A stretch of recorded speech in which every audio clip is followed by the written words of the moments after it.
El Señor esté con todos ustedes, hermanos. Proclamación del Santo Evangelio según San Mateo. Cristo vino al mundo de la siguiente manera. Estando María, su madre, desposada con José, y antes de que vivieran juntos, sucedió que ella, por obra del Espíritu Santo, estaba esperando un hijo. José, su esposo, que era hombre justo, no queriendo ponerla en evidencia, pensó dejarla en secreto. Mientras pensaba en estas cosas, un ángel del Señor le dijo en sueños: José, hijo de David, no dudes en recibir en tu casa a María, tu esposa, porque ella ha concebido por obra del Espíritu Santo. Dará a luz un hijo y tú le pondrás el nombre de Jesús, porque él salvará a su pueblo de sus pecados. Todo esto sucedió para que se cumpliera lo que había dicho el Señor por boca del profeta Isaías. He aquí que la Virgen concebirá y dará a luz un hijo, a quien pondrán el nombre de Emmanuel, que quiere decir Dios con nosotros. Cuando José despertó de aquel sueño, hizo lo que le había mandado el ángel del Señor y recibió a su esposa. Palabra del Señor.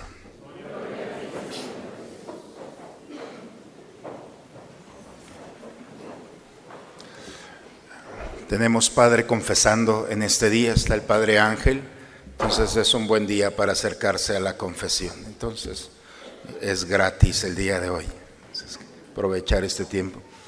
Hermanos, hemos encendido la cuarta vela de nuestra corona de Adviento y la cuarta corona nos indica que ya estamos en la tierra de Belén, situarnos muy cerca de donde se va a vivir el acontecimiento de Cristo que se encarna. Pero ¿qué nos dice esto hoy en día a nosotros? La palabra de Dios quiere proponernos una forma de vivir estos momentos, esta última semana.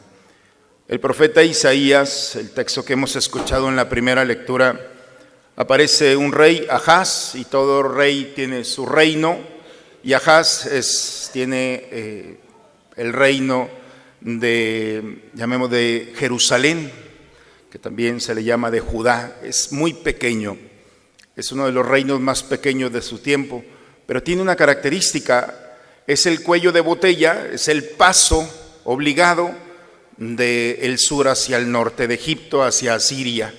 Por eso es muy valioso ese espacio, y ese, no sé si me explico, como cuello de botella, pero ese punto de referencia es muy discutido. Entonces, este reinado tiene muchos problemas porque todos lo quieren. Y entonces, por supuesto, tiene enemigos. En el norte está, el reino del norte, están los sirios, abajo está Egipto, está Asiria, todo el mundo lo quiere. Y entonces, Ahaz, como rey, quiere la seguridad de su pueblo. Y la manera de tener la seguridad es creando alianzas. El problema que al crear una alianza en aquel tiempo no solamente incumbe a la seguridad, también a la política, también a la cultura, a la educación y a la religión. Todo incluye esta alianza. Por eso el profeta el día de hoy, Isaías, le dice: cuidado, Ahaz, con andar haciendo alianzas, porque la alianza nos va a dar seguridad, pero nuestra fe se va a contaminar, porque incluido en el paquete de la alianza vendrá también divinidades. Y nuestra fe en el Dios verdadero se va a diseminar en otros dioses, en otras divinidades. No cometas el error de hacer alianzas. Confía en Dios. Esa es la primera lectura del día de hoy. El problema no es la alianza, porque si no, no entenderíamos al profeta pensando que es un terco que solamente no quiere una alianza. No, es que se va a contaminar el pueblo. Y entonces el rey, escuchando al profeta, le dice: estoy de acuerdo contigo, pero lo que yo quiero hacer es cuidar a mi pueblo y tengo que hacer alianzas. Y el profeta le dice: pídele a Dios una señal. Lo hemos escuchado el día de hoy. Pídeselo de abajo, de la tierra, del mar, del cielo. Pídele a Dios lo que quieras para que veas que Dios está con nosotros. Y entonces el rey dice: no le voy a pedir, No quiero entrar en ese discurso, ya tengo muy claro lo que voy a hacer. Aunque tú no lo pidas, dice el profeta, Dios te la va a dar. Mira, que la Virgen concebirá y dará a luz un hijo y le pondrán por nombre Emmanuel, que quiere decir Dios con nosotros. Cuando este hijo nazca, cuando sea mayor, es decir, a los 12 años, los imperios que hoy te dan temor no van a existir. Esa es la promesa que Dios te da, esa es la profecía que vas a recibir. Efectivamente, su hijo, Ezequías, tiene un hijo, su nuera, y el niño, cuando tiene 12 años, los imperios de Asiria, del norte, han desaparecido. Llegaron los babilonios y acabaron con todo. El problema actual es de que tiene dos opciones en la vida. O te vas por tu seguridad, la que tú quieras, tu profesión, tu economía, tu familia, tu apellido. Este mundo nos vende muchas formas de seguridad. O Dios. Y cuando hablamos de Dios, es un abandono total. ¿Hasta qué punto el día de hoy nosotros estamos dispuestos a confiar o pensamos que es un buen discurso, pero no es para mí? Lo mismo pensó Ahaz. Es un buen discurso, estoy de acuerdo, pero yo confío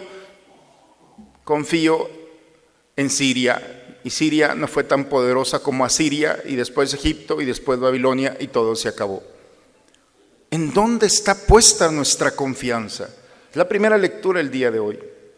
Si nos vamos al Evangelio, dice que, antes como cápsula, unos años después, el último rey, Ezequías, el último rey de Judá, después de Ahaz, el último rey, Nabucodonosor, puso a sus hijos delante de él, les cortó la vida, les quitó la cabeza, los asesinó cruelmente.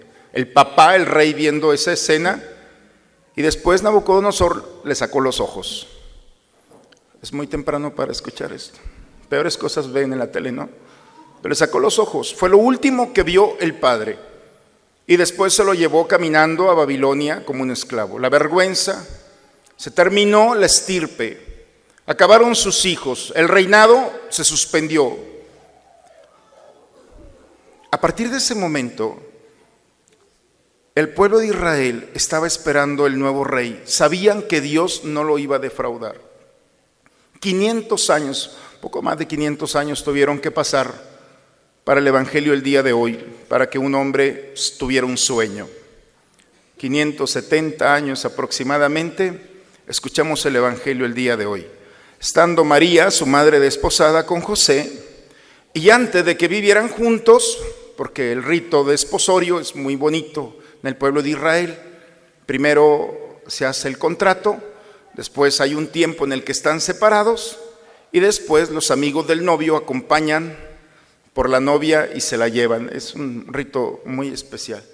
Pero antes de vivir juntos, resulta que María estaba esperando por obra del Espíritu Santo.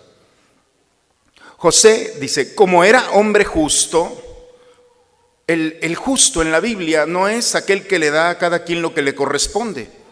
Eso es la justicia del mundo. El justo es aquel que ve a Dios. Ve a Dios en las personas, en las circunstancias y en las cosas. Cuando alguien se despierta por la mañana y ve el amanecer, y viendo el amanecer dice, Señor, gracias, qué maravilla, Él es un justo. Aquel que se enternece ante el dolor del enfermo, del pobre, y ve a Dios allí y dice, ¿qué puedo hacer por ti? Él es un justo. Lo ve en una persona. Aquel que en el dolor de la enfermedad, en el fracaso, dentro de su situación, ve a Dios, ese es un justo. Por eso José era un justo, veía a Dios. Y como veía a Dios, ve a María, que está esperando un hijo.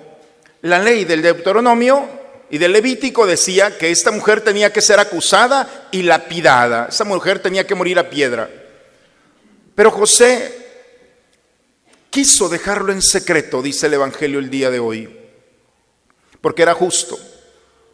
Y tuvo un sueño, se durmió y en ese sueño Se le presenta el ángel y le dice: José, hijo de David, no dudes en recibir a María, tu esposa. Mira que ha concebido por obra del Espíritu Santo.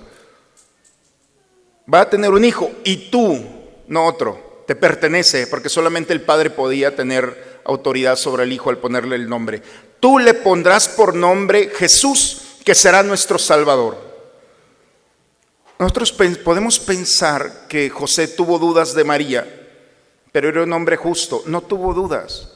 Santo Tomás y otros santos dicen que José fue difícil para él entender cómo Dios iba a tejer su proyecto de salvación y lo estaba invitando a él. Se sentía indigno, reconocía en María que ahí estaba Dios, pero como hombre se sentía indigno de que el misterio de Dios entrara en él, que él fuera el custodio, protector de quien sería el Salvador, que lo estaban esperando por más de 500 años.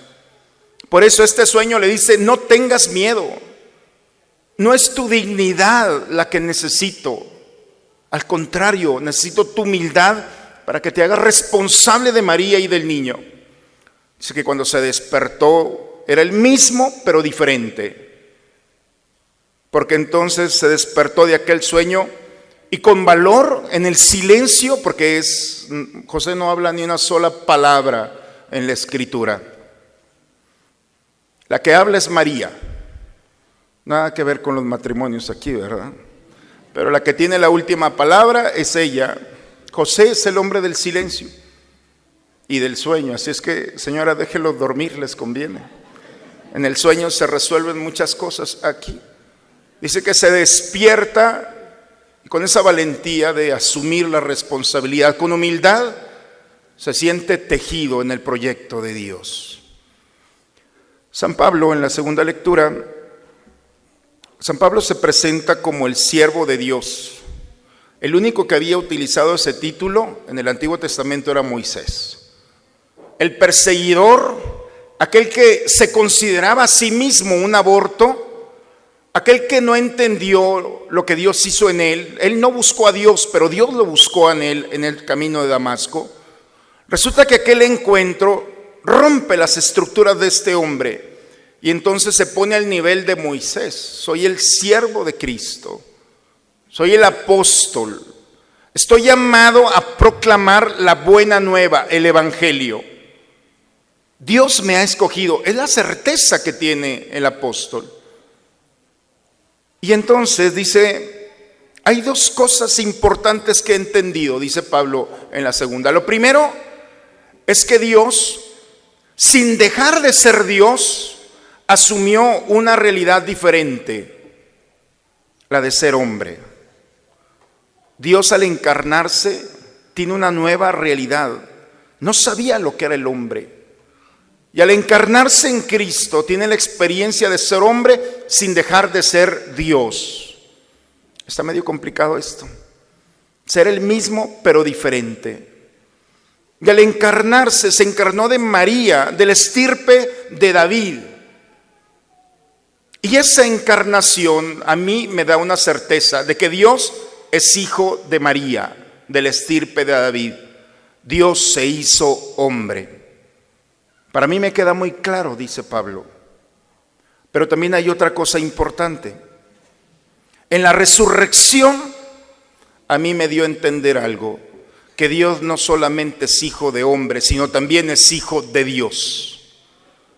En la encarnación, hijo de hombre. En la resurrección, hijo de Dios.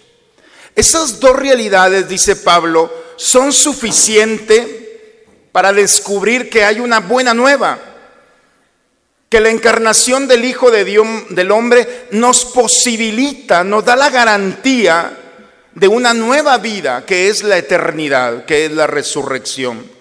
Quien reciba al Hijo de Dios, quien permita que Dios se encarne en su historia, la recompensa será que mientras tú en esta vida recibes a Dios, Dios te recibirá para la eternidad en la resurrección. Si nosotros unimos estas tres lecturas en este día, hermanos, en este cuarto domingo, Estamos ya muy cerca al nacimiento del Hijo de Dios, de vivir esta experiencia. Y la Navidad a veces nos puede jugar con sentimientos que están escondidos. En la mañana le preguntaba en misa de niños, ¿quién quiere que llegue la Navidad? Todos los niños levantaron la mano, menos los adultos. ¿Qué pasa?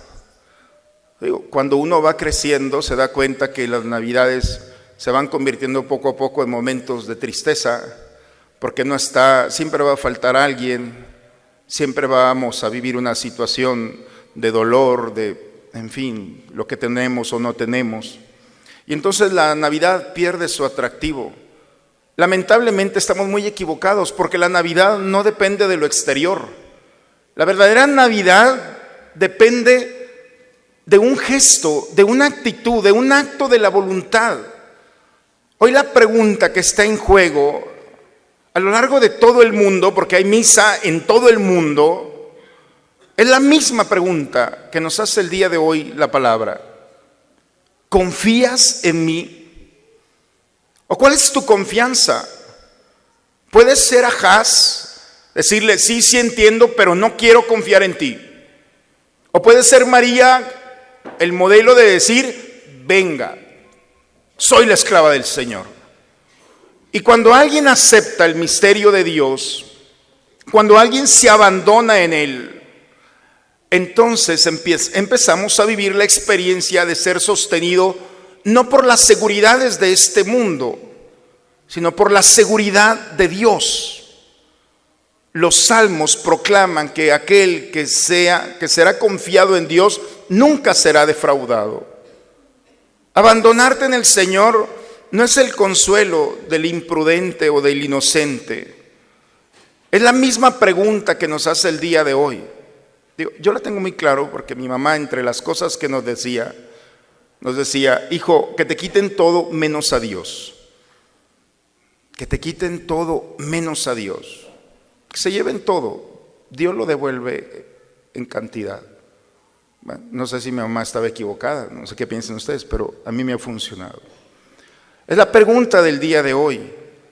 ¿Realmente confías en un Dios en el que puedes sostenerte cuando este mundo no te va a sostener?